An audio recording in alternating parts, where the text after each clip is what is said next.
పసిడి ప్రియులకు good news. మనం గతంలో కూడా ఒక 2 వీడియోల్లో చెప్పడం జరిగింది. బంగారం ధరలు, వెండి ధరలు మరికొంత కరెక్షన్కి గురి కాబోతా ఉన్నాయి అని స్పష్టంగా చెప్పడం జరిగింది గడిచిన వారం రోజుల్లో.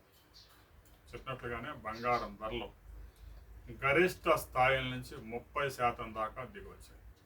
జీవితకాల గరిష్టం 1,85,000 రూపాయల నుంచి తాజాగా 10 గ్రాముల ప్యూర్ గోల్డ్ 1,49,000 రూపాయలకి దిగొచ్చింది.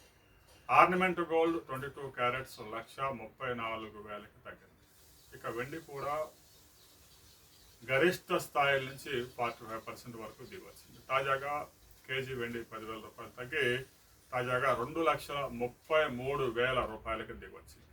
ఇంటర్నేషనల్ మార్కెట్లో కూడా ఔన్స్ గోల్డ్ అంటే 31 గ్రాముల ప్యూర్ గోల్డ్ $4,050 దిగి వచ్చింది.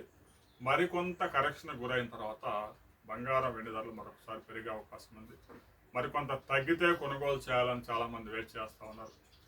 ఇంటర్నేషనల్ మార్కెట్లో కూడా సెంట్రల్ బ్యాంకులు బంగారం అమ్మడం ప్రారంభించడంతో బంగారం ధరలు దిగి వచ్చాయి. భారతదేశంలో కూడా ప్రతి నెల 70 నుంచి 80 టన్నుల బంగారం దిగుమతి కావాల్సి ఉండగా ప్రధాని మంత్రి పిలుపు మేరకు బంగారం ధరలు ఇప్పటికే గరిష్ట స్థాయిని తాకి ఉండడంతో నెలకి కేవలం 20 టన్నుల బంగారం మాత్రమే దిగుమతి అవుతా ఉంది. ఇక చైనా కూడా పెద్ద ఎత్తున బంగారాన్ని అమ్మారు, సెంట్రల్ బ్యాంక్ అమ్మింది అనే వార్తలు కూడా ఇప్పుడు హల్చల్ చేస్తూ ఉంది. ఇక పశ్చిమాసియాలో కూడా శాంతి ఒప్పందం కొనసాగుతూ ఉంది. యుద్ధ వాతావరణం కూడా అక్కడ క్లోజ్ అయింది.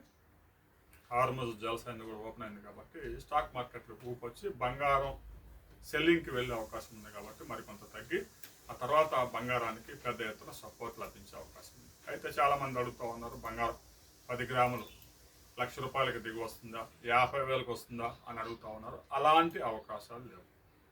మరికొంత అంటే 2-3% వరకు కరెక్షన్ గురై ఆ తర్వాత సపోర్ట్ లభించే అవకాశం ఉంది. బంగారం కొనుగోలు చేసే వారికి ఇది మంచి సమయం అనే చెప్పవచ్చు.